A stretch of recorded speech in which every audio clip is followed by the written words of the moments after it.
Good morning. Today we are visiting Seaside State Beach in Northern California.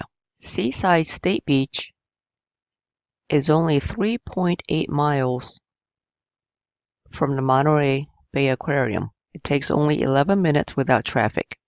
And as you can see, it is a very easy drive from Seaside to Monterey Aquarium. Seaside is between 110 miles and 116 miles from San Francisco, depending on which route you take. So under normal circumstances, it probably takes about 3 hours to go from San Francisco down to Seaside.